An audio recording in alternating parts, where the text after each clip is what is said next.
evening, everybody, and how are we all doing today? It's hot, isn't it? It is hot, hot, hot. That is a word I'm probably going to say a lot today. It's hot. I'm absolutely sweltering in here. It's really, really warm. It's warm outside. It's been warm all weekend, although I don't think we should complain too much. It's not every day we get this nice sunny weather, but it's still warm. It is still warm. Now, because of that, it's been a dry year, I think it's safe to say, and this is what we're going to talk about today, growing crops in pots. So how are your crops in pots, your plants in pots?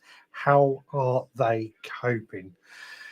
This is one of those things. I think it's good to share a few tricks and tips, and there is a reason that I wanted to touch on this subject today. Now, I'm having my driveway replaced, and out in the front, originally I had lots and lots of plants in pots, and although I try and look after them, they have been struggling this year. A lot of fruit trees and bushes in pots, they have been struggling this year, and I want to find out just how yours are doing. Before that, let's have a look at the comments and see who's joining us tonight. Turbo Streamers there saying good evening, Veg Podcasters. Good evening to you. We've got Stuart Jackson saying evening, Richard and the Veg Army. Whose house is finding the heat in the greenhouse a problem? I've removed all my plants as I can't cover the glass. That's something we might touch upon, actually. Scott says, good evening, all. Good evening to you. Stuart says, I grow a lot in pots because most of my garden is in full sun most of the day, so I can move things around as needed. That's a good reason to grow in pots. Move things around as needed. Anna Jones says, good evening, gardeners. Good evening to you. Andrew says, afternoon, mate. Hope everything is well. Good afternoon to you. Hope you are well as well. Nicola says, hi, all been sweltering even near the coast. Not as hot as southeast mostly. It's a bit warm. It is a bit warm. Digwas is scorchio. That's not trying to teach us a new language, just scorchio. Rebecca is saying good evening to you. Andrew is saying evening all, or evening one and all. And hi, Richard, good evening to you. Rob is there saying good evening all. I'm back from my holidays. Oh, I bet you are missing the sun, aren't you? He goes on to say, hey up, Gordon. Talking, of course, to Digwell. Yeah, so it is hot. It is hot. This is something we are going to be coming back to many times throughout this conversation because it is playing quite a big factor in everything that we are doing. But growing in pots, we're going to drink lots of juice tonight, I can tell you that. Growing in pots is something very, very close to my heart. A few years ago, I said I didn't want to grow anything else in pots. I wanted to grow everything in the ground. But that's not as easy as it sounds sometimes. There are areas, particularly out in my front, where we didn't really have ground. It was all solid concrete or gravel, and the soil under there was rubbish anyway. I'll talk more about that in a minute, actually. So growing in pots made sense out the front. Plus, there are some things that I do like to grow in pots, such as spring bulbs, etc., that I can move around and pop them in places where they are most necessary. The trouble with growing in pots is that they do need a lot more care. They need a lot more watering because they're not going to be able to get to the water table. They need a lot more feeding because there's not so much nutrients in the pots. And they need a lot more regular maintenance. And what I mean by regular maintenance is that if you've got a tree in a pot, for example, about once a year, I like to scratch off the top layer of compost and apply some fresh compost, mix in with some wormery compost as well, just to give them a bit of a boost, as well as obviously all the feeds and fertilizers. So it's looking after plants in pots is much harder work. So my question to you, first question I'm going to ask you then, how much of your plants are growing in pots? What rough percentage would you say you have growing in pots? Stuart Jackson says, all my pots are in watering trays, so I can always water from the bottom. This helps with this dry weather. Just glad I'm not on a water meter. Now, actually, that is something that I did want to touch upon a little bit later, because I've moved all my pots to be in trays as well. Over the winter, I tend to move them away from the trays because we don't want them sitting in water. But during the summer, that water soaks up quite quickly. And in fact, what I've actually added to my system this week actually is this that I've added to a tray. I've got a picture of this. This is one of the Autopot range that is designed to sit in any tray. It's not particularly expensive. I think it was about 35 quid. Of course, use my discount code AUTO10RVG, and I simply just connected that to a water butt, and the float valve in that just fills up that tray with water as and when it is required, which just means we're never running out of water in that tray. For me, it works really, really well. I've only just set this up, so it's early days at the moment, but it does seem to be making quite a bit of a difference in how easy it is to look after. Now, I say this because I've been using Autopot a lot more this year for my pots, and it's definitely paying off. Anyway, we'll come back to that in a moment. Beto says, hi all, can't believe I'm here and on time. Welcome along, Beto. It's lovely to see you. Turbo Stream says 31 degrees C again yesterday and the day before, so no meaningful rain here. It's coming this week, though. We are getting rain this week. What's with the coloured crowns? YouTube are doing something and scoring how many people score. Digwell says, me too. Loads of juice, apple juice made by Henry Weston's 2024 vintage. Lovely, lovely. Turbo Stream says, my only things in pots are blueberry bush and an acer.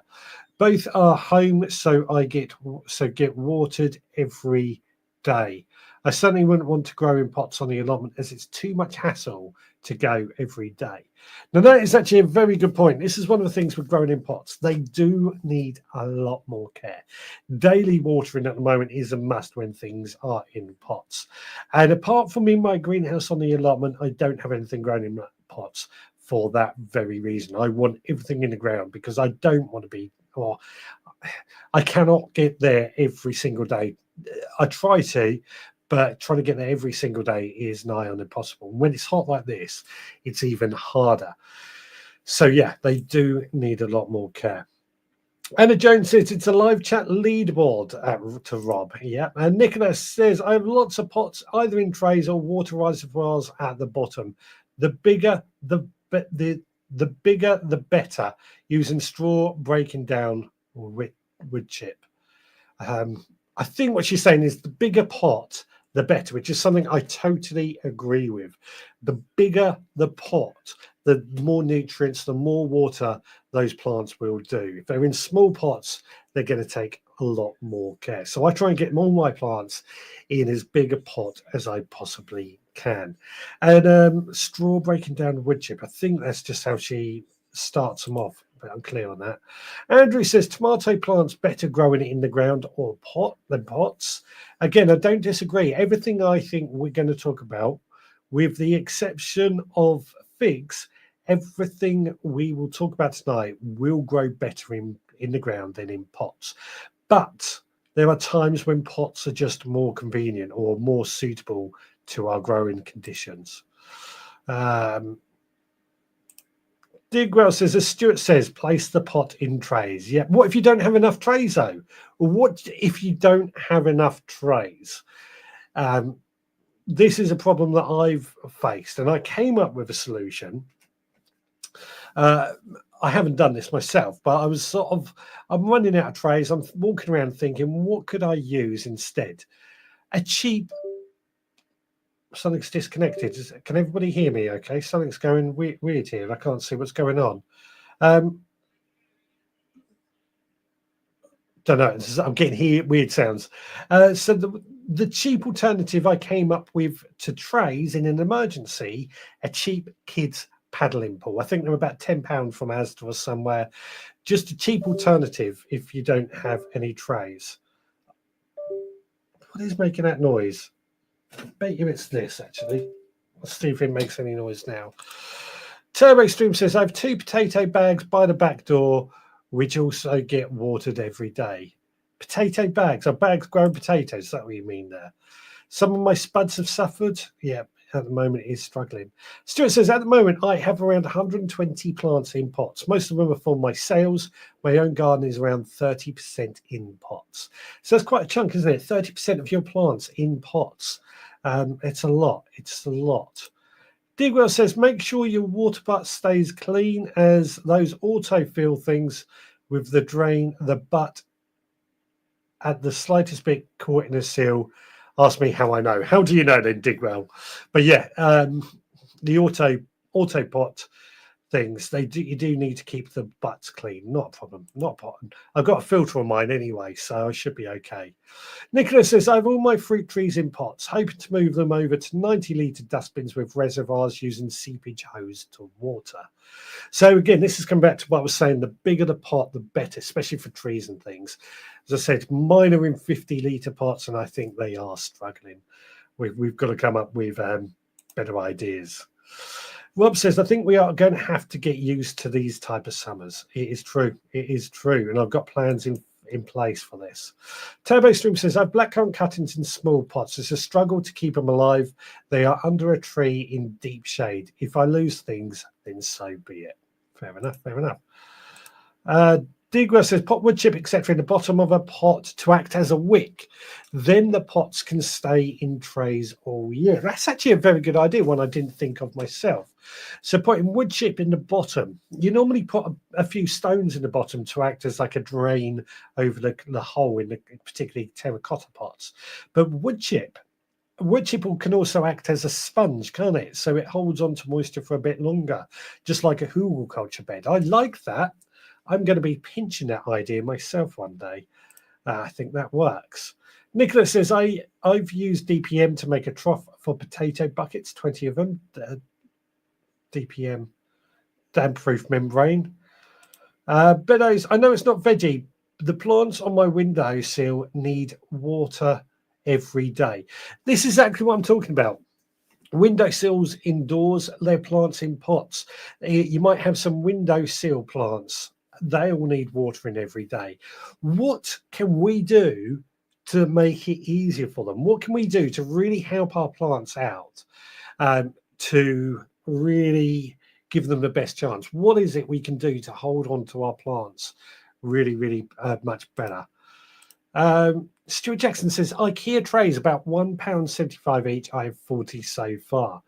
Interesting. I haven't seen those. I'll have to look at that. These type of temperatures are not new, LOL, says Digwell. When I was a kid, it was always 30 in the summer and -5 in the winter. Yeah, I mean, it's the lack of rain. It's the lack of rain that's more concerning for me at the moment. Not so much the heat, because we've had this heat before and it's not as hot as it could be. It's the lack of rain that is, for me, the most concerning things. We haven't got a hosepipe ban here yet, but the next county over has got hosepipe bans, and I'm hearing places up north that are also having hosepipe bans in effect at the moment. So there's lots of things that are affecting it, and I don't use a hosepipe that often, but you know, it's something we may have to use. Now, Stuart Jackson has said, old rags in the bottom of a pot will help with water retention as well.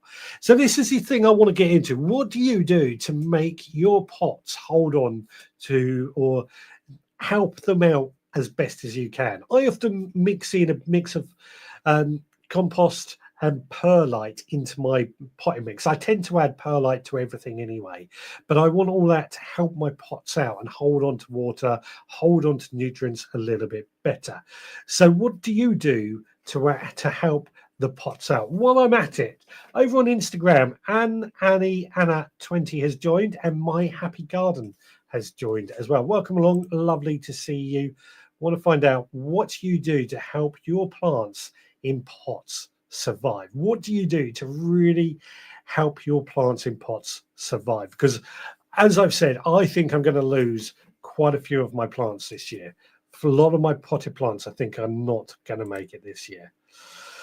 Turbo Stream says, I have already mentally written off this season Too dry to expect any decent crops. I will be thankful for anything going forward. I'm struggling with motivation again. So here's my thing. I understand the lack of motivation. I understand there's quite a few people going through this, and I spoke about this recently on the podcast. Well, there's always next year is a phrase that I often use, and that's something I say. It may be July. There's still plants that we can sow. But I would also be thinking about what can I do to improve my chances for next year. Start now. Green manures, water butts, all those sort of things. What can we do to make next year that more successful, or even growing over winter? I know, but that Turbo Stream struggles with that growing stuff over winter. But I would edge on that sort of what can I do now to try and improve that so I get better crops next year. All about thinking ahead. Andrew says, exactly so, Digwell, but if you watch the BBC, they tell you differently. We don't watch the BBC in my household. Don't watch any telly in my household. Nicholas says, I've got plastic fabric type planters. I've got some of those. I've used 4-vine hedge pre-grown. I've used the plastic trays, yogurt pots, several step, 4 strength in bottom with wicking sitting in grow bag trays. There's a lot going on there. Turbo Stream says, I'm not gardening, just watering things. No hose pipes allowed on the allotment, neither, so watering cans only. They have already mentioned the water bill on our emails. I feel guilty watering. Don't feel guilty. It's what you pay your rent for each month. Your plants need to survive. They need water. Mulch, of course, helps. But don't let them make you feel guilty, because otherwise nobody would garden. Rebecca says, I'm a huge fan of growing in pots. I find you can give them the right conditions, move them whenever you need them, correct soil compost. Great if you only have small spaces to grow in pots. Can also keep on top of diseases by isolating the pots. I feed all my pots once a week and water every other day. Now, this is actually a very, very good point there from Rebecca. As I said, I don't want to grow many of my plants in pots, but there are places where that potted plants are more suitable. And there are plants that are best suited for growing in pots. So cranberries and blueberries are 2 examples, because they need ericaceous soil. They need acidic soil. So by growing them in pots, you can actually add ericaceous soil, and they've got a better chance of growing in that compost in those conditions. So growing in pots does have a lot of benefits. And trust me, I do have lots of them, lots and lots of pots. But they need more care at the same time. Feed every week and watering every day is exactly the solid level that we need to think about. Nicholas says, I've got 2 rows of beetroots now sprouting in my new raised beds. Yay, first annual crop. Brilliant, brilliant. Andrew says, yes, it is disheartening when stuff fails in the garden. More than half my produce failed this year. We've had lots of stuff. So my sweet corn, my beans have all failed. I'm not letting it beat me. We're going to carry on. We're going to make the most of what we can do. Turbo Stream says, I did sow some kale and onions to overwinter this week. Excellent, excellent. And Kate says, I have all my herbs in terracotta pots, and all they need daily watering at the moment, but doing okay. Now, this is, again, another great thing to grow in pots, actually, are herbs, particularly the Mediterranean, the rosemaries and things like that, that love free draining soil, which pots generally can give pretty good free draining soil. So, as I said, there are a lot of good things to speak about for pots. In fact, you've mentioned terracotta pots. Does anybody in the audience have any type of pot that they specifically try and avoid? Plastic is a bit of a dirty word in the gardening industry. Not everybody likes plastic, but I still use plastic where I need to. I would prefer terracotta, but plastic is a good alternative in my eyes. Stuart says, I have mulch in most of my big pots with grit, which will help a bit. Now, funny enough, I have been thinking about while thinking about tonight's topic, I have been thinking about all the various sort of mulches that I have that I could be using on some of these. Shell and Earth is a great example of one that we could be using as a mulch on top of my pots. And then we've got some lava light and stuff like that that we could also be using as a mulch. What mulches do you use on your pots? What mulches do you use on your pots? In the past, I had this stuff that I got from Gardener's World a few years ago. Unfortunately, I haven't seen the bloke in the last couple of years, but it was like a pellets that you put on top. When you watered, it expanded and it covered the entire pot. It was really, really, really good stuff, I have to say. It did last a couple of years, but I haven't been able to get it since. Rob says my hanging baskets are doing well. They're another thing that, I mean, they're not technically a pot, but they need even more watering, I would say, than pots because of the gravity is working against them. Turbo Stream says mulch does help, but as I said before, it's been so dry, the mulch isn't doing anything now. I wouldn't say it's not doing anything. It's that you've got to soak the ground below the mulch to allow the water to get through the mulch to get to the soil. You've got to give it a good going over. BBC, yeah. Nicholas says, I've used wood chip and straw in the new growing beds to help hold moisture as raised beds to struggle do. Yeah, raised beds do struggle because gravity is against them. But pots is what we want to talk about. Anna says, I just use garden soil and mulch in pots as this maintains moisture longer than bag compost, which I never use in pots. This is interesting, actually, because a lot of people will make up their own potting mixes, which include a mix of compost, garden soil, wood chip, things like that. And that might be a question we'll come back to in a moment, actually. Or what do you add to your pots to grow in? What grow media do you add to make the soil more moisture retentive? Scott says, good point with green manure, Richard. I'm going to cover most of my allotment next year and not grow on it. So I might green manure first. Yep. Do the green manure is what I recommend totally. Nicholas says, thumbs up. Oh, yeah, please do give us a thumbs up, a like, a follow, subscribe, and all that jazz. Digras says, just add a teaspoon of vinegar to a watering can to water blueberries, etc. when grown in the ground. No need for pots. It's an extra thing, though, isn't it? It's an extra thing you've then got to do. But it's definitely an idea. What have we got? Chili Kate. Hi, everyone. Sorry we're late. Just got back from the allotment with some lovely Charlotte potatoes for dinner. Ooh, lovely. Nicholas says, I buy what I can afford. The blue barrels, 200 litres cut in half, I collect. Excellent. Digwell, I only use plastic pots.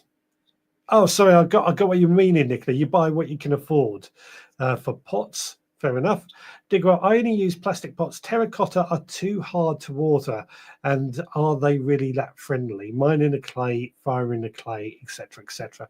It's a good question. It is a very good question. And clay, once it breaks, cannot be reused. However, plastic can be melted down and potentially turned back into a pot. I don't know. Rebecca brought the stuff I was talking about. I can't remember the manufacturer who makes it now, but it is really good for pots. I cannot remember what it's called. It was like a pellet, because I remember at Gardener's World, I recommended it to Rebecca and her husband, but the bloke wasn't here when they went and found him. But I can't remember what it was. Can't remember what it was called. They still make them. Scott says, if by the coast, would seaweed be a good mulch or pebbles? Technically, it's illegal to take pebbles from the beach. I would say that quickly, but pebbles can be used. Seaweed as a mulch, it can be. The trouble is it might contain a bit of salt, and it can be a bit smelly at this time of year as well. It's good on asparagus, though. It does work well on asparagus. Nicholas says, I collect the cardboard sheet used between drinks bottles, so useful, weed suppressant, and a soil cover. Excellent. And Digwas says, just grown straw bales, no problem. Only watered twice since March. Yeah. This is something I'm finding. The straw bales are doing really, really well. I forgot to tell I'll tell you about my week in a moment because it's been a bit of a hectic week. Nigel's joined. Evening all, late arrival. Nigel, so lovely to see you. Hope you are feeling okay. Do you grow anything in pots? And if so, what do you grow? Allotment Tool says, I've got a 5-year-old compost in pots and the spuds are great. Actually, this actually brings me up to a good point. Something I think we've discussed before. I tend, when it comes to compost, I tend to try and use fresh compost in my pots whenever I repot them. But a lot of people have been saying in the past that they reuse that compost. They mix in some worm compost to add some more nutrients and stuff, but reuse that compost for growing spuds and things like that in. So it's perhaps what I would do whenever I empty a pot, I take that compost, I put it into a separate bin, break it down, and then I'll use that as a mulch on my beds. But perhaps we should start reusing that compost in something else. Anna Jones says plastic pots with rims that curl over are ideal hiding places for slugs and snails, so I don't use those. Yeah, that's a good point. Not allowed to remove pebbles from the beaches, absolutely. Turbo Stream says, I did buy a few cheap builder's buckets to grow in things in, but never got around to potting any up. They are too useful as actual buckets. Digwell says, and no need to buy ericaceous compost. I leave the vinegar by the plants. Interesting idea there. Interesting idea. It works. Digwell says, seaweed can break down and alter the soil condition. Yeah, again, that's something to think about as well. It's good for asparagus seaweed, I would say, though. Chili Kate, we used to grow lots in pots before the allotment, but now really just a chili overflow, some tomatoes in hanging baskets and 40-litre drums for potatoes. Excellent, excellent. So, like me, I'm moving away. Well, I say I'm moving away. Let's get rid of that. I was trying to move away from growing lots in pots, but actually, as I said earlier, there are places where growing in pots just is ideal. The front garden was the perfect example because that was concrete and gravel. I'll tell you about that in a minute. But also, let's see if I can find the right photo here. My greenhouse, that's not that one. Well, actually, this is an example of all the plants I've got growing in pots, so just a small collection of them. But what I've gone to in the greenhouse, actually, I've gone for the pebble floor, but I'm using the auto pots, which is basically growing in pots for cucumbers and tomatoes. This was back in June, actually, this photo was taken. And I'll give you an example. This is how good the cucumbers have been growing in those. So although I'm moving away from growing in pots, I've left that on there, haven't I?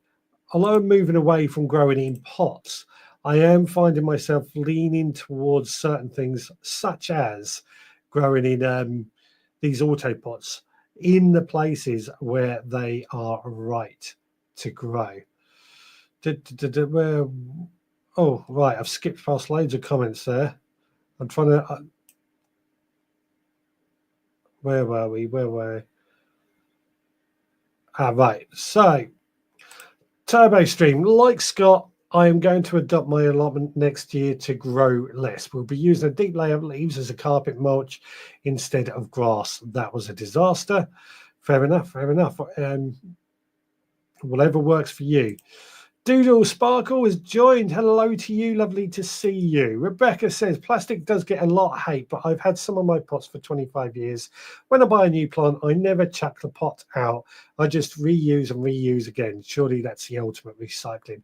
I'm with you on that. I will use some pots until they're literally falling apart. I believe that's the trouble with plastic. It's not so much the use of plastic, it's the way it's disposed. And when it does fall apart, it then goes in a recycling bin. So I'm with you on that. I think they should be. Plastic's not so much the enemy, it's the way it's disposed of that's the enemy. Digwell says, I reuse my compost over and over, just add some feed for whatever I am going to grow. Interesting.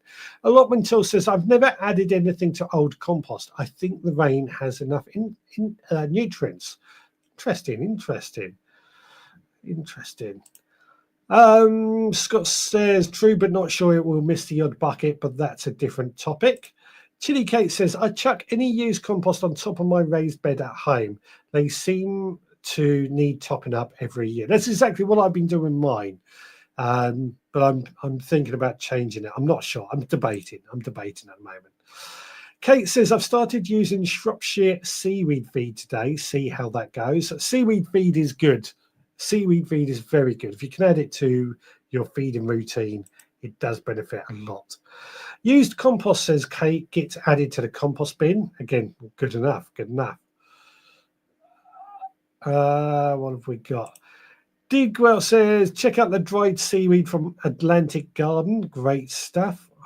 I've not heard much from Atlantic Garden lately. They seem to have disappeared from what I can hear, but I'd love to find out more about them. Nicholas says, I did the same as Digwell, reuse a compost, add fresh compost and bloodfish and bone as levels drop in the containers. Interesting. So I've been adding mine or my old compost to a bin to then go onto my beds as a bit of a mulch. Perhaps we should be using that for next year for our pots. It'll save a fortune in some ways. Over on Instagram, Toby Clark 55555 has joined, and Dahlia 679 has also joined. We're talking about plants in pots. But sorry, I'm just hearing noises at the door. Rob says, I have used the same compost for my spuds for about 10 years. Just buy a couple of new bags every year to top up. Fantastic. And Digwell says, really been chatting with Guy weekly. I've not heard sight nor sound of them for quite a few months now, interestingly. Shame, because I think their compost is very good from what I've heard. Right. Now, this seems like a good opportunity to tell you about my week. And part of the reason why we're talking about pots. Now, last weekend, I had to move all my pots from the front garden to the back.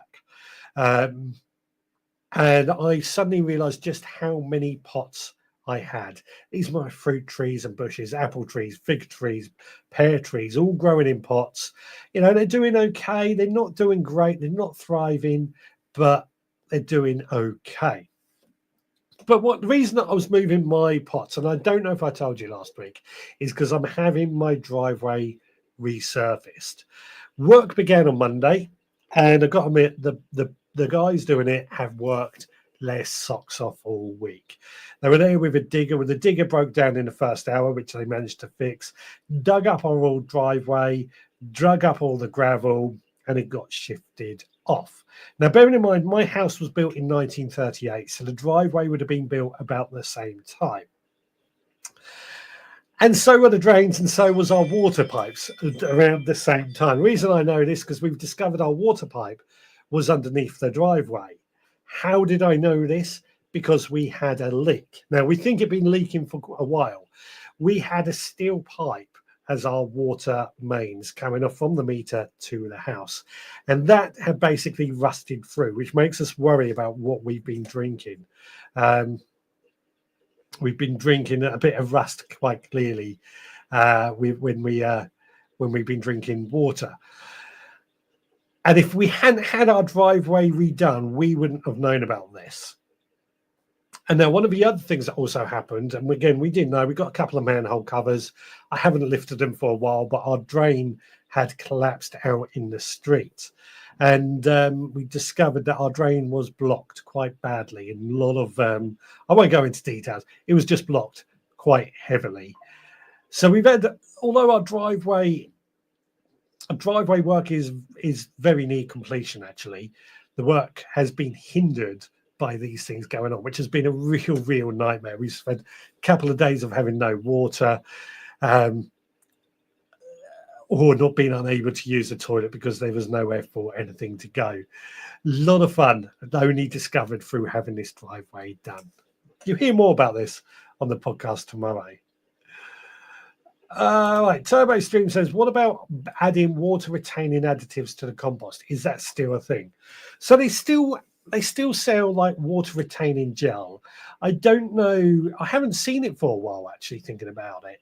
But that's why I would add perlite, because for me, the perlite is a similar sort of thing. It acts like a sponge to soak up that water and hold on to it for a little bit longer.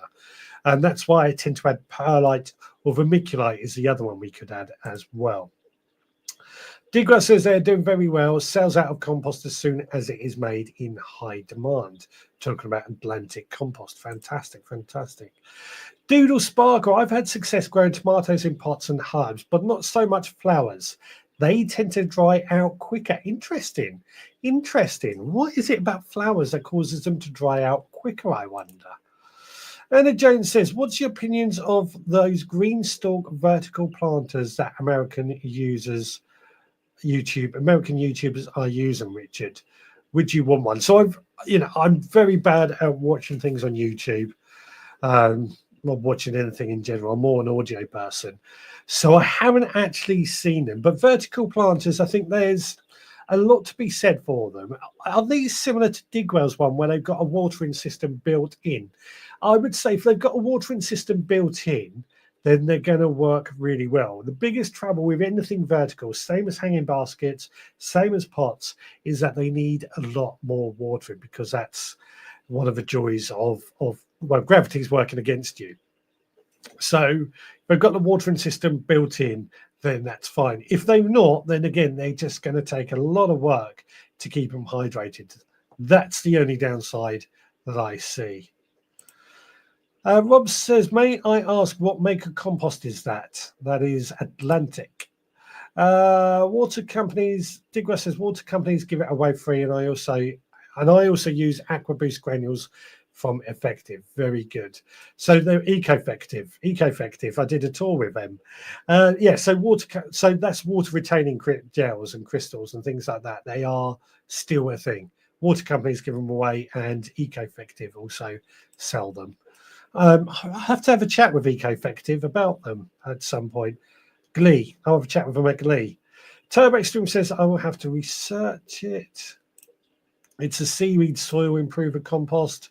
Digwa says, I have something similar. They fall over easily. Oh, that's another downside. Oh, excuse me. Anything vertical, of course, will fall over quickly or easier because it is top heavy.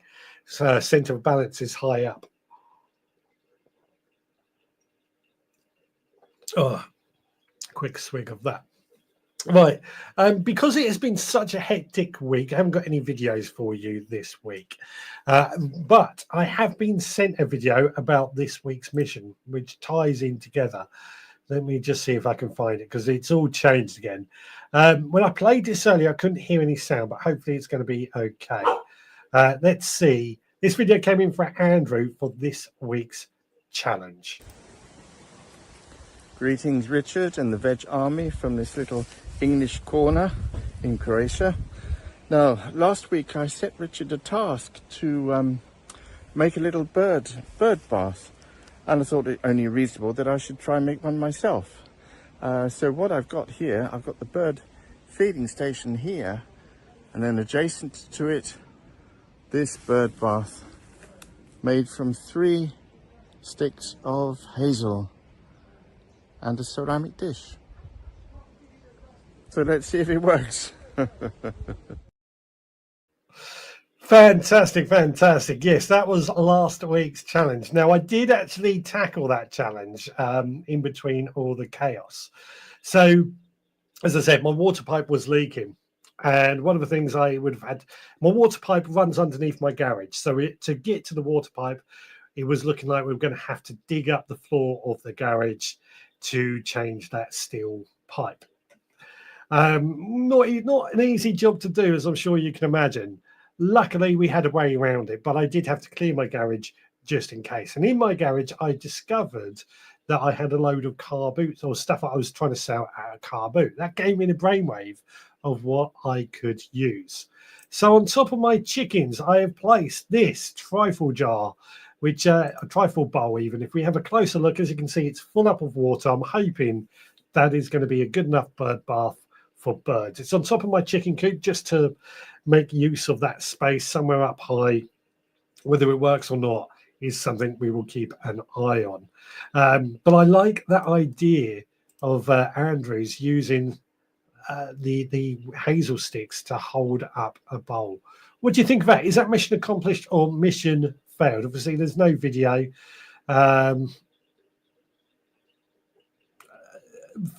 just time. It's been crazy this week. Kate says, I watched a video where a guy watered a pot and then cut it in half and showed most of the water went on the inside of the pot. So make sure I water a lot in the center. Yeah, this is exactly it. It's hard to tell where the water goes. It does tend to go to the side, but they do need a lot of watering. The key, however, when it comes to composting pots, the key is if your compost dries out, you have to water it twice. The key to it is really keeping it damp, keeping it moist at all times so that it never dries out, which makes it easier to water. Stuart Jackson says, flowers in pots, bedding plants you buy from the garden centre are grown in pots that are too small. So their roots are very shallow. This is why they die. They soon die after potting them on. Yeah, again, this is garden centres. They're trying to sell you plants. They need you to do your due diligence when you get them home as well. But yes, I agree. I was looking, Digger, no mention of them on their webpage. Stuart Jackson says, I think you made a natural bird water station in the Hull. Natural bird water station in the Hull. Oh, yeah, maybe, not sure. Nicholas says, reminds me of a Girl Guide camp for washing up bowl for face washing, etc. That's true. That is true. I like that, Andrew. It gave me a good idea of what I should do. That's where I got my idea from, Nicola, from my scouting days. I did like that idea. I'm feeling a bit stupid that I didn't come up with that, but hey. What have we got? Anna Jones, I've seen yours. I would prefer it to a green stalk. They are huge. Nicola, use frozen dishes, containers of water, and place on tubs. I'm trying to sort of make things look interesting in my garden rather than just having junk lying around, if that makes sense. I want things to be upcycled, but also to look the part at the same time. Although, the most important thing is the birds get the water, of course. That's probably the most important thing. Was that mission accomplished or mission failed? Let me know. No, I haven't actually set up the giveaway tool if you want to set a mission for next week. But if anybody has an idea of a mission that they could do next week, hopefully next weekend I will have a bit more time.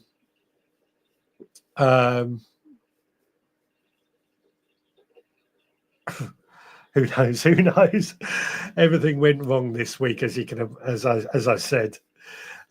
It got me thinking, slightly off topic, got me thinking this week. And again, you're going to hear more on this on the podcast tomorrow. What goes on underneath the ground that we don't know about? How many of us have got services running under the ground for things like gas underneath our veg patch or the state of the soil? Lots of things. You'll hear more on the podcast tomorrow. I won't go into it now. Nicola says, Stuart says, I missed one there. Stuart says, I only used the water gel once when I emptied the pot, and at the end of the season, it was just a solid mess. I didn't know if it was biodegradable, so it ended up in the bin. That's a key thing, actually. I mean, I don't know if it's biodegradable or not, those gels. If it's from Ecofective, I would imagine it is, knowing them. I can guarantee it would be. Nicholas says, think it needs to be bigger, Richard. It's huge. It's a trifle jar. It's a trifle bowl. It's huge. Maybe a few pebbles in it. I did think about pebbles, but that goes with what we built last week. So I didn't bother with the pebbles. Bird bath doesn't generally have pebbles if you think about it. So I thought it'd be fine. Just looked, and yes, they stopped it. Ho hum. Yes, use ice, especially in the shade. What, use ice in the container. Oh, what, in the bird bath? Are you talking about putting ice in the bird bath? There's a risk that could be too cold for birds. I know with dogs, if you give them ice on a hot day, they can go into a bit of shock. And I would imagine birds are the same. So it could get too cold. I know why you want to add the ice, to stop the water from evaporating quickly. Water's going to evaporate anyway in this heat. Ice might slow it down, but not by a huge amount. Far better just to regularly top them up. in my eyes. Top them up, and we'll see what happens. Anyway, we'll see what happens. I could set up the wildlife camera on the bird bath and see if they actually use it. No, just watering. No, just for watering tubs. Sorry, Nicola, you completely confused me with this ice thing. Can you start again? Because you've completely lost me. Yeah, I completely lost. Completely lost there. Yeah, I could set up the wildlife camera on that bird bath and see if anything actually drinks from it. That might be an idea. Where is my wildlife camera, actually? That would help. If I knew where the wildlife camera is, we could set it up. Rebecca says, listening to this conversation tonight has reminded me how individual gardening is. Nothing right, nothing wrong. Absolutely. Growing pots, don't grow in pots. Just do it your own way. For your conditions, your lifestyle, your taste. That's what makes gardening so great. It's individual. You know what, Nicola, sorry, Rebecca, I could not agree more. This is one of the things that I love doing about these chats. We have a topic and we all have different answers or different ways of doing things, but we can always learn from each other. And this is, again, one of the things I love doing about these live streams. We learn from each other different ways and different things to try. And the thing is, one method that works for one person may not work for the same for another person. Because everybody's conditions, everybody's gardens are different as well. So yeah, no right, no wrong way. We're all different. Digwell says, I guess you use too much gel. 1 teaspoon per 5 litres of compost. There we go. There we go. And Stuart says, birds will only drink when they need it, as they get most of their water they need from their food. Also remember, only clean water, please. Of course, of course. Of course. And Stuart says to Digwell, you could be correct. Rebecca's so wrong. There is only one way to garden, my way. Awesome, awesome, awesome. I think he's joking there, of course. I think he's joking there, of course. But it is so true. We all have different ways of doing things. We all have different ways, different gardens, different aspects, different conditions, etc., etc. Now, coming back, let's come back to gardening in pots, growing crops in pots. What's the largest pot that you have ever used? Not seen, but used. I'm trying to think about this. I've got a really large one. It's about an 80-litre pot. That was here when I moved into this house. I can't remember what was growing in it. And I can't actually think where it is because I haven't used it for a while. But it was about an 80-litre pot, I reckon. It was huge. When it was full of compost, it was too big to move anything with it. But that was, for me, the largest pot that I've ever used. And if I was to use that again, I think it's probably too big for anything that I could use it for. I think it is too big. So would I use it again? No, probably not, unless it's going to be somewhere where it's going to be all the time.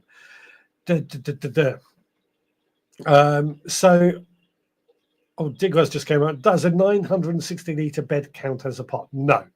It has to be a pot. It has to have a bottom. So no, if it's a bed, it's not a pot. That's the definition, I guess. Scott agrees with Rebecca. Nicholas says 200, but I also use galvanized water tank 4x4 foot. Takes a lot to fill. Actually, that just reminded me of something that I could set up again. I've got this sort of corner galvanized water tank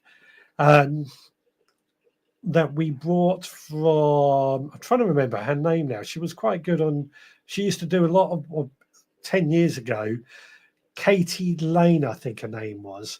She used to do a lot of YouTube videos, and then she started up her own selling bits for the garden business with her dad. And I bought this triangular sort of galvanized water tank.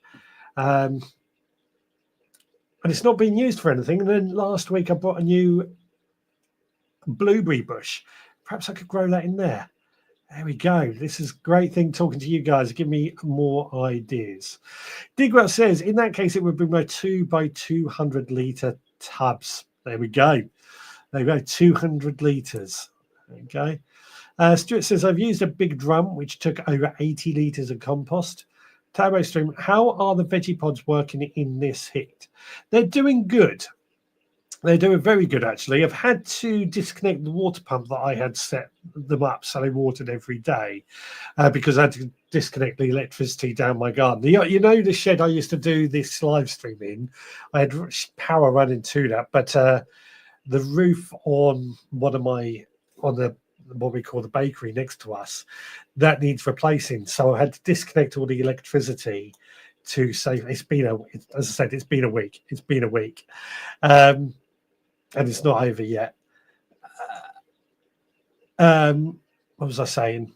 So I've had to disconnect all the electricity. So the veggie pods are doing okay, but they're not getting that daily watering at the moment that they need.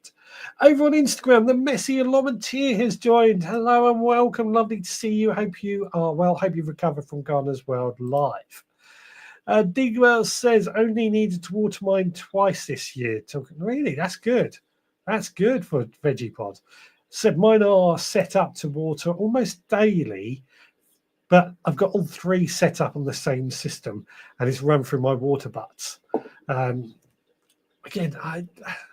would the veggie pod be considered a pot? I wouldn't consider it. It's a raised bed, but it's an example, actually. So when we're talking about plastic pots, one of the things I tend to do, and this is based off the back of the veggie pod. So most pots will have holes on the bottom of the pots. And if they haven't, you often have to drill them out. Well, if I have to drill them out, instead of drilling on the bottom of the pot, I actually drill on the side. And I come up a couple of centimetres from the bottom and drill a hole on the side. I then fill up to that hole with perlite and then add compost on top of that. This is basically how a veggie pod sort of works. And what I found with that is that creates a well of water at the bottom, tends to hold on to water for a little bit longer, that wicks up through the compost, and actually does work quite well. I've got them in my greenhouse down on the allotment for this very reason. So that is something that I do tend to do with my plastic pots now, or any pots. So I've also got the large metal tomato tins. They came from restaurants. I got some of those, and I did that with them, and that works really well, actually, I have to say. I've read that one. Stuart says, my veggie pod takes around 240 litres. Does that count? A veggie pod, I would call that a raised bed. It's difficult, actually. What is the definition of a pot? What would you define as a pot, I guess? Turbo Stream says, as I'm thinking about making changes, then something like a veggie pod could work. I absolutely do rate the veggie pods. I use mine a lot. I think they are brilliant. They come in 3 different sizes. They're easy to look after. They are expensive, don't get me wrong, but they're worth it, in my opinion. And if you do it right, you can actually generate a lot of food from them. Scott says, anyone use a drip system irrigation for pots? Does anyone use drip irrigation for pots? I personally don't. But I will use them for hanging baskets, not drip irrigation anyway. I use my auto pots that I mentioned earlier. Turbo Stream says, the price does pop me off and has popped me off buying one so far, plus the cost of the initial fill. So sometimes they do sales. I haven't seen veggie pod at any shows lately, I'll be honest with you. I heard they were pulling out of the UK market, but I don't know how true that is. But I haven't seen them for a while. I used to have really good contacts, and then he had to go back to Australia. So I don't know. But they do sales from time to time. So check their website every now and then. Not sure what you've done with your veggie pods at the Veg Grower Podcast, but they are wicking systems with a water tank underneath. The water lasts a month, no need to water. Yes, no, I do agree with that. It was my timer. it only was a 24-hour timer, so I just set it on that. But yeah, they do. I have left them certainly in the heat for a couple of weeks, and they have lasted. So yeah, I do agree. They do hold on to water for quite a while. I just set it up on a daily basis because of the timer that I had. Not for pots, but I use drip system to water my veg garden. There we go. Andrew says. Digwell says, I used to use drip irrigation, but stopped as they can overwater. I think anything that is automatic can overwater anything. There are, who is it? I want to say Hose Lock. They've come up with some systems, irrigation systems that actually monitor how much water is in your soil, and they will base it on that. It's getting very, very, very technical now. I still don't use that. I still prefer to water myself in some ways, although I am leaning more towards autopots, in all honesty. Perhaps that could be a topic for next week. Irrigation system. Have we talked too much about irrigation lately? But would automatic irrigation, be a good topic to talk about next week? What do you think? Let me know in the comments. I tell you what, I think I will need another glass of juice before this is over with. Right, Nicholas says, I use reservoirs in containers. I used French drain pipes with holes in it. I got some tubes from the cling film. They put around the bowels of reservoirs, then weed suppressant on top with wicking fabric. A lot going on again. French drain pipes. Well, explain a bit more about what they are. Rob says, I use an automatic watering system for my hanging baskets. Comes on 3 times a day for 5 minutes at a time.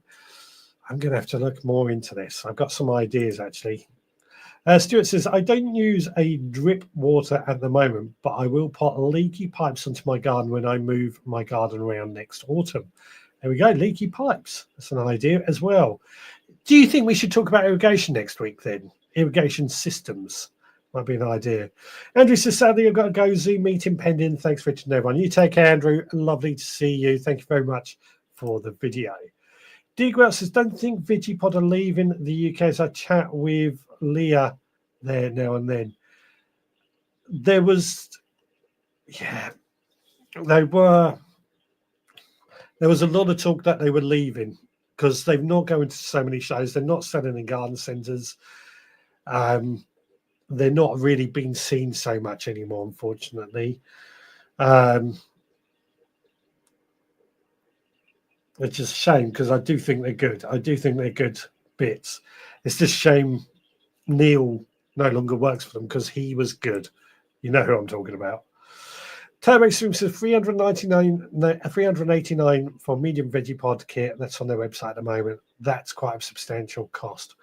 I did have a discount code for them that Neil set up. I don't know if it still works though, but it's on the website. If that helps. Nicholas says pipe with holes in it is used in land which is prone to getting wet to collect surplus. Oh, is that a French dig? A French drain is basically a leaky pipe but used backwards. Oh, so it's like a clay pipe that when it rains, it creates like a ditch, basically what you're talking about. Yeah, with you now. Neil has been gone for a few years. Yeah, I know. I was gutted when he left because he was such a good bloke. But the new guys have chatted to quite a few times. They just don't seem to have the same effect Neil does, dare I say it. Turbo Stream says your code didn't work last time I tried it. That's a shame. I haven't. I'll have to get in contact and have a chat with them soon. Scott says, I like the idea of terroir, the geographical area and soil giving food its flavour. Do you miss that with growing in pots? Does the flavour change of anything that you grow in pots? That's a good question there. Does the flavour change of anything you grow in pots? And I'm trying to think. I think when I've grown lettuce in pots, it does. where pots can dry out, lettuce can go a little bit too dry, I guess. That's the only thing.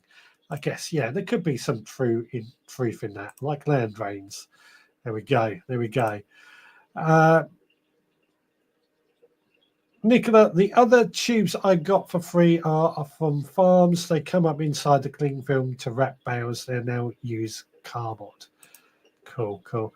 Digra, no, Vegepod is not leaving the UK. Vegepod is actively operating and expanding in the UK with a focus on providing raised garden beds and accessories to customers across the country. Okay. I just heard they were pulling out from quite a few people, so that's interesting. I know the garden centres that used to sell them don't sell them anymore, so it's purely online, I think. And I don't see much shows anymore either. Irrigation sounds like a great topic for next week. Excellent. Yep, cool. The French drain pipe are now a ridge plastic, easy to cut. So nearly £400 is 7 years worth of allotment subs. So here's my thing. When it comes to making an investment in something like the Vegepod. They are an investment. Now, I got the medium Vegepod, and in the first year, I grew enough food in that Vegepod to balance out what the cost of a new Vegepod was. I'm using my words very carefully here because I didn't actually pay for that medium Vegepod. But I produced over £400 worth of food in that medium Vegepod. Is that right? 389 in the medium. I thought the large one would be that price. I haven't looked at their prices for quite a while, in all honesty. So the thing is, and like you say, allotment subs, your cost of your allotment is expensive. But if you're investing in a Vegepod, which might be in your home garden, you're probably going to use it more. You're probably going to grow food that you can actually use. Your lettuce, etc., will probably grow really well in that. It's an investment. Think long and hard, but it is an investment. I will say that they will pay for itself. And I've got all three Vegepods now: the medium, the small, and the large. And I use them quite regularly. They are a brilliant piece of kit. I have a few faults. I can't think of any at the moment, but they have faults like anything. But they are a good piece of kit. They're easy to use, and they work, more importantly. Coming in very late, says Idaho. Hope you are well. Idaho, lovely to see you. Yes, to irrigation next week. Excellent. Leah said they pulled out of shows to save money as they were almost self-sustaining. Okay. Fair enough. Scott, the French believe terroir plays a big part in flavour in food and wine. Think of things like Jersey Royals, right plant, right place, soil, etc. Climate. I've not heard of that, but it does make sense. Does the food taste different when it's grown in pots? My free Vegepods I got from Facebook and the eBay. First cost £120 and £50, third £20, all medium. Prefer the ones with wheels, not for moving, but legs more stable. There you go. Look on Facebook Market. Well, you're not on Facebook Marketplace, so that don't work. I don't doubt they're good, but it's a lot to invest in lettuce. Well, it's not just lettuce. Pretty much everything you can grow in. The only thing I would avoid is tomatoes because they grew too well, unless you go for something like the mini bell tomato, the small tomatoes. I did better by sowing direct drill of lettuce this year than direct in the soil. Oh, well, there you go. Excellent stuff. Right, I didn't manage to do this week's cook-along, which was the Japanese cake, not Japanese bread that Digwell set. So apologies for that. I will try and do it next week. If anybody wants me to cook anything else next week, oh, look at that. Here we go. Hope it's okay to show you everyone this photo. That's a Vegepod, with Digwell's Vegepod. Too late if it's not okay. Just showing how much food you can fit in a large one. Um, yeah, just shared it. I just shared it. Um, yeah, just shared it, Digwell, at the same time as you mentioned it. There's a lot of lot of good things about the veggie pod, as I said. I did hear from several people they were pulling out, but that's been said that they are not.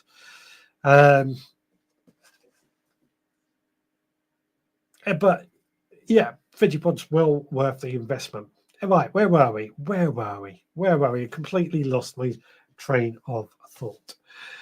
So I haven't done the cook along this week, but I will do that next week when I have a bit more time and I have water. That was my big thing. I didn't have water for most of this week. We've been having to buy bottled water for drinking and making sure the chickens and dog have plenty to drink. So this brings me on to, I would love one myself, says Rob, talking about the veggie pod there. And Digwa says, just lifted a good few kilograms of onions and replanted with beetroot. Yeah. The veggie pods are great for growing anything like that. As I said, they are brilliant. They are an investment, though. Right. I forgot to do a rent of the week last week, but I'm going to do a rent of the week this week. And my rent of the week comes from the fact that as I said earlier, my water pipe was running underneath my drive and underneath my garage into my house. Now, of course, my house is nearly 100 years old. And nobody really thinks about what's going on under the ground. The water pipe, the drain pipe, all these problems that we were having. And bearing in mind, everything in this house was nearly 100 years old. That water pipe being made of steel, rusted away, it's no surprise. I mean, why did they, I guess 100 years ago, they didn't have any option but to make it from steel because plastic may not have been around in quite the same way as it is now. And it's better than iron. But also our drains are clay. Well, so my rant of the week is, why are these things under the ground where we don't know where they run? You often hear about people having to dig through or cut through water, gas, etc., when doing gardening or doing things in their garden or allotment. Now, obviously, running under the ground does make a bit of sense. There's probably a bit of temperature to keep them, or the constant temperatures to stop them from freezing and things like that. But my real rant is, why are these things not clearer where they are running? Why are these things not clearer where they are running? And also, we should be inspecting these things a bit more regularly. So my example, my waste drains, shall we call them, when they stuck the camera down there, it's quite clear they all need digging up and redoing, or options that we need. Basically, they're all cracking. Had we not had the collapsed sewer out in the out the front, we wouldn't have known this, which has cost a lot of money to sort this out. But why are they not clearer where they are to be in the ground? I think there should be clear signs. Your water's here, your soil's here, so be careful when digging. I know when you dig down, there will be something there. It's a bit of a rant. I mean, who pots also the mains water underneath the drive and underneath the garage? The garage was built with the house. It wasn't built afterwards. It was built with the house. Half of our house is over the garage. So why run it under there? I don't know. Because it's going to need digging up at some point, and it's going to need maintenance and servicing. Underneath the driveway was impossible to get to. It's a bit of a rant. Beto says, you can always cook my Sunday roast homegrown veg. What you bring with you? That's an idea. The only cook along it. Or we need a mission for next week as well. Turbo Stream says, both my neighbours have had to have their water pipes replaced recently. Took 5 different visits to sort them out. Yeah. This is my point. It's a lot of work to get to them and get them done. And they're not something we really think about, are they? When we move into a house, it's not something we really think about. Nicholas says, my water pipe in Brighton was built in 1900. It was lead. Rats chew through them. There we go. Lead. That's not good at all. Not having water running in lead at all.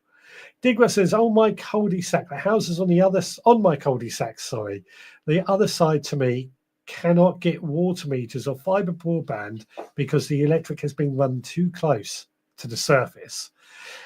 At least they know about that. But yeah, it's crazy, isn't it? What goes on under the soil? What goes on under the soil? Then Turbo String says, my house was built in 1935, so I will face a similar issue one day. I recommend now get your soil drains checked. Get your drains checked ASAP. Yeah, that's all I can say, because that can be done with a camera. And I was surprised just how bad they were. I'll put it like that. And you don't think about them until they become a problem. £1,800 each. Well, for the water mains or water waste. 1,800 for the water mains or waste. Digrat says, my deeds show the utilities location and also details who is responsible for what. The sewer is shared, then it is Severn Trent responsibility. So funny enough, our deeds do show it, but it's not very clear. Again, 1930s, everything was built in the wrong differently. Everything was built differently. So, or not to spec, shall we say. Nicholas says, get insurance for your pipes. House insurance does technically cover it. It's still the palaver of having everything dug up. Beto says, I know how you feel with digging up the drive. Our extension is over the old drive and had it dug up last year when the sewer blocked. Not nice. No, exactly. This is my point. It needs to be quite clear where these things run. Turbo Extreme, my pipe is almost certainly lead. Lived here for 30 years, so it would be too late to worry about lead poisoning. I don't know there. I don't know. Ours was steel and it had rusted away. Digwell's an expert in this, so he used to work for the water board. Nothing wrong with lead pipes as long as they are not disturbed, but it is recommended to change them if any works take place. Yeah. Ours was steel, and steel, of course, rusts, and that's what happened. Ours had rusted away. Nicholas says, my soil pipes run under my garden to a septic tank as rural. No mains drains. But do you know where they definitely run? And is your veg patch on top of it if anything should happen? That's the question I'm throwing out there. Over on Instagram, Toby Clark 55555 had a perp burst under our kitchen. £30,000 insurance claim and 3 months of grief. Yeah, it's not pleasant. This is why I'm saying to everybody now, check your drains. Get your drains checked. It might be scary, but it might be worth checking. Turbo Stream, especially if you're going to do any works. £1,800 for the mains feed. My drive has a manhole, so last time it was up, the drain was okay. Oh, £1,800. That's not cheap. I won't tell you how much we paid for ours to be replaced in, because that was considerably cheaper. Scott says, why are we paying for any pipes when we pay for water if on the mains? Why are we paying for any pipes when we pay for water if on the mains? Property. I guess if it's on our property, it's our responsibility would be the argument. But I don't know. I don't know is my answer to that. Time Extreme, I would check the box on my next home insurance quote. Yeah, I would. Nicholas says, no, just grass, and yes, know where they run. Checked last summer. There you go. As I said, I'm telling everybody to get their drains checked. Ours are clay pipes, so Victorian pipes. And yeah, bad. You only get what you pay for with your home insurance. My mate was bragging how he saved £50 a year. Then the water in the ground was not covered. Cost him £3,000. Yeah. Again, insurance. And you often find when you're trying to get your insurance quotes down, they take things off. So it's always worth getting insured. And the reason I say it's worth getting insured, I know this is a gardening topic, but this does relate to our gardens because that's often where our pipes are. It's worth getting insured.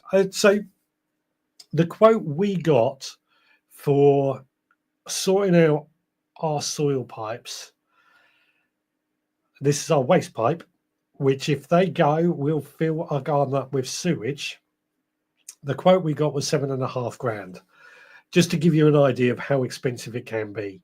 And that would be worse if it was an emergency. If they're completely gone, they would need to be done.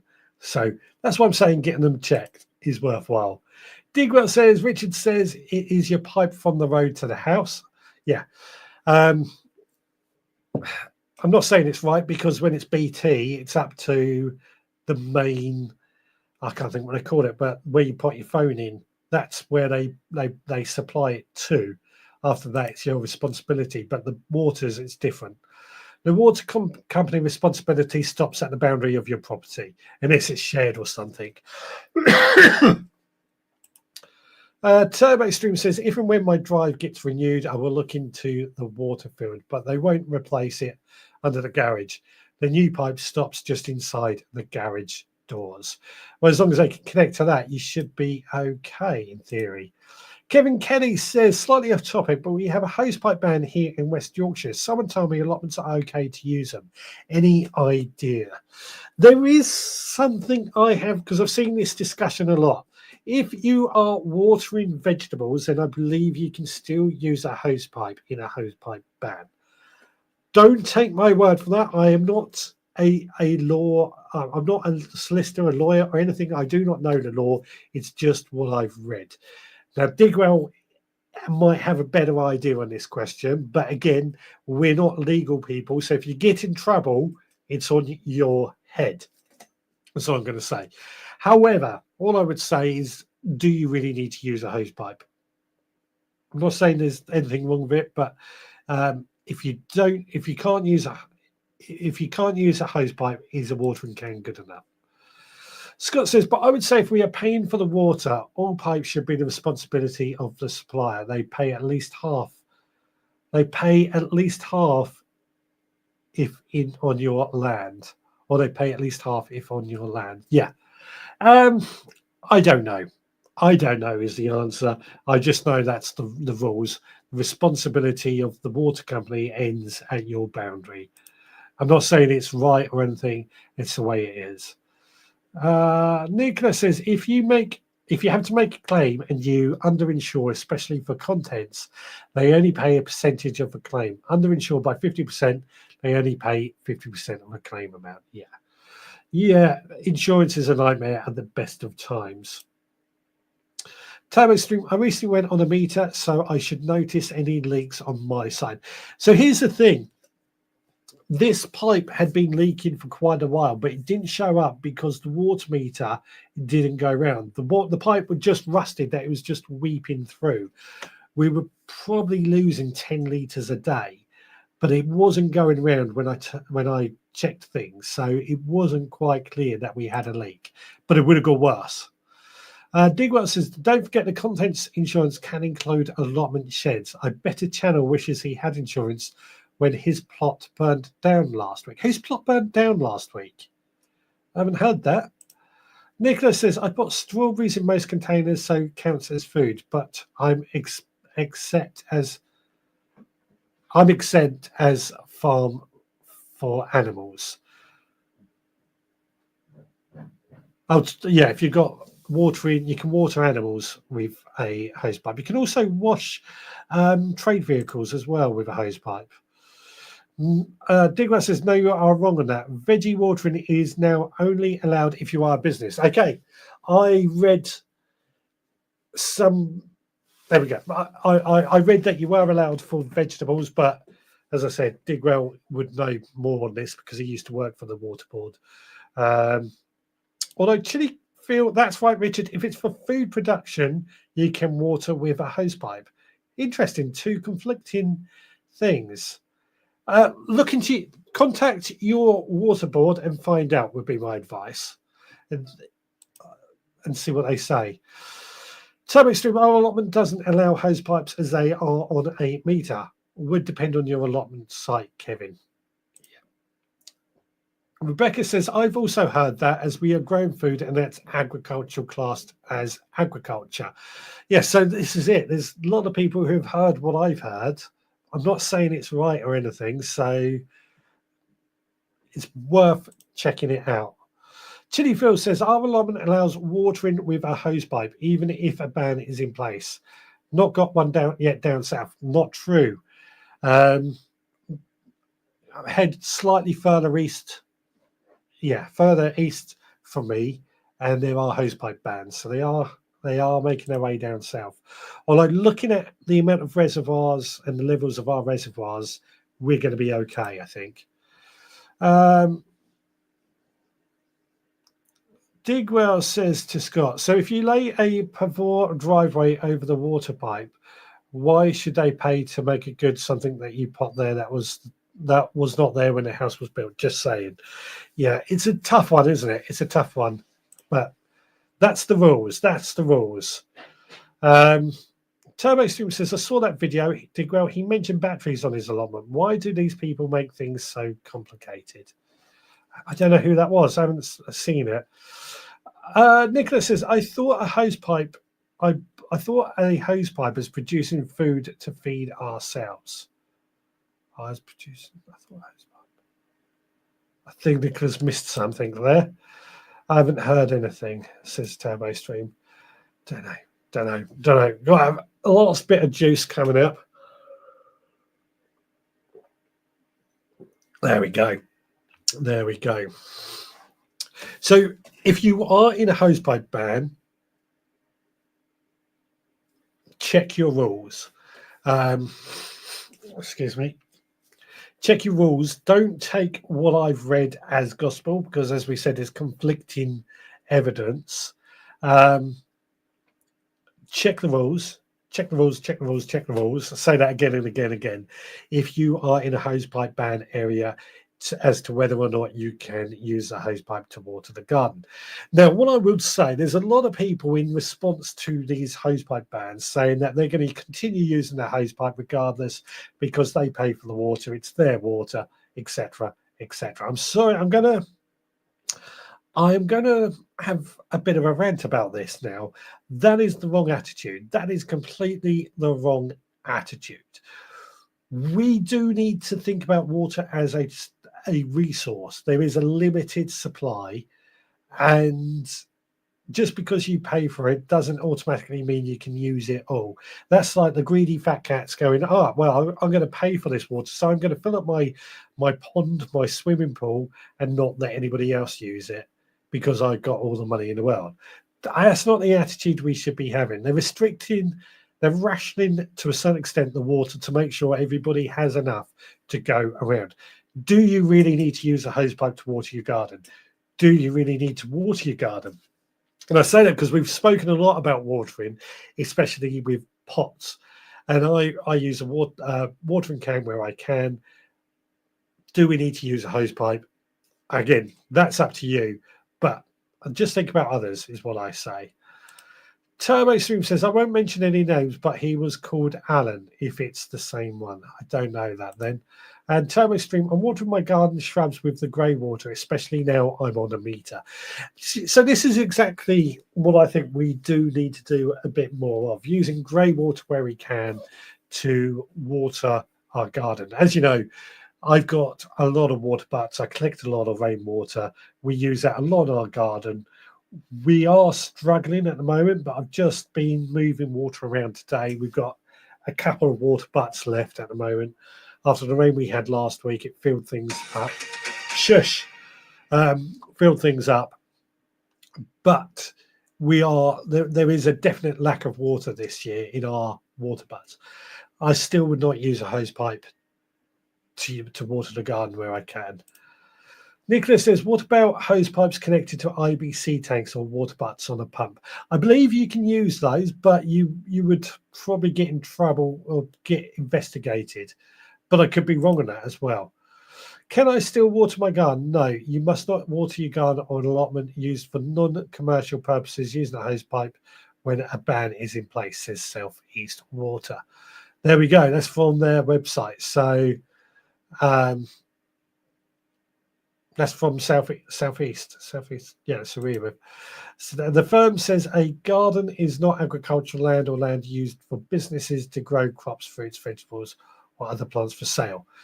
There we go. So you can't use it. That's the answer. You cannot use it to water your hosepipe. But yet, and I don't agree with this, you can use it to wash a trade vehicle when in a hosepipe. So when I used to have a work van, I could still wash that with a hosepipe. That doesn't seem right to me. I think that's the wrong way around as well. Stuart says, we only have water on the planet today. We can't make new water. We drink the same water as the dinosaurs. Yeah, exactly right there. Over on Instagram, Donald Much has joined. Welcome along. Lovely to see you. Scott says, good point. We are new build, so hopefully no problem now that has been fixed. New build.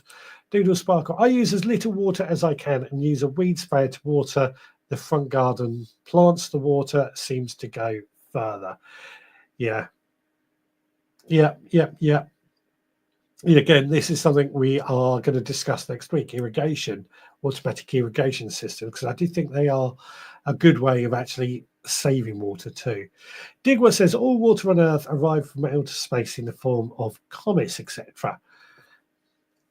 So more comets hit us. Well, a lot of ice at the poles as well that we could. Well, it's melting, isn't it? Producing more water, but we're losing land at the same time. Excuse me. Stuart's getting ready to go. Digwa says that has changed too. Has it? I was under the impression that was still the case. That you could wash it again. I don't agree with it. You could wash a trade vehicle because it's meant to look clean. Southwest, no ban. I'm on agricultural land. Yeah, I don't think where I am we're going to get a hosepipe ban because we've got plenty, or our reservoirs are still pretty full. But where the ban is in place, that the reservoirs were filled up or meant to be filled up over winter from rivers, and they didn't get filled up very high, and they're about 40% full, so they're quite low in places. Your Olopots, sorry for spelling. Yeah, Olopots will come up next week as well.